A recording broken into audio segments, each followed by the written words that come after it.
ನಿಜವಾಗ್ಲೂ ಈ ಚಟ್ನಿ ರೊಟ್ಟಿಗೆ ತುಂಬಾ ಚೆನ್ನಾಗಿರುತ್ತೆ. ರೊಟ್ಟಿಗೆ ಅಂತ ಅಲ್ಲ, ದೋಸೆ, ಅನ್ನ, ಚಪಾತಿ ಎಲ್ಲದಕ್ಕೂ ಚೆನ್ನಾಗಿರುತ್ತೆ. ಅದು ಯಾವುದು ಅಂತಿದ್ದೀರಾ? ಅದೇ ಈರುಳ್ಳಿ ಚಟ್ನಿ. ಹೇಗೆ ಮಾಡೋದು ನೋಡೋಣ ಬನ್ನಿ.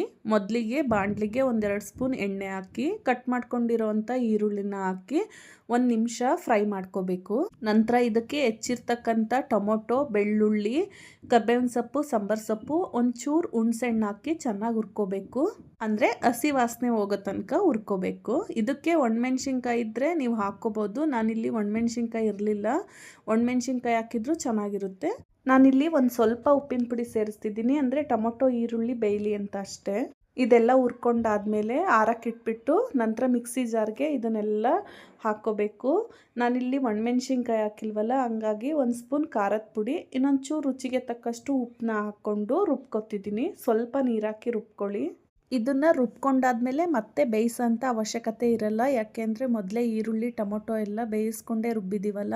ಇದಕ್ಕೆ ಒಗ್ಗರಣೆ ಕೊಟ್ಟರೆ ಚಟ್ನಿ ರೆಡಿ. ಒಗ್ಗರಣೆಗೆ 1 ಸ್ಪೂನ್ ಎಣ್ಣೆ, ಸಾಸಿವೆ, ಕರ್ಬೇವಿನ ಸೊಪ್ಪು. ಒಗ್ಗರಣೆನ ಚಟ್ನಿಗೆ ಹಾಕಿ ಮಿಕ್ಸ್ ಮಾಡಿದರೆ ರುಚಿಕರವಾದ ಈರುಳ್ಳಿ ಚಟ್ನಿ ರೆಡಿ.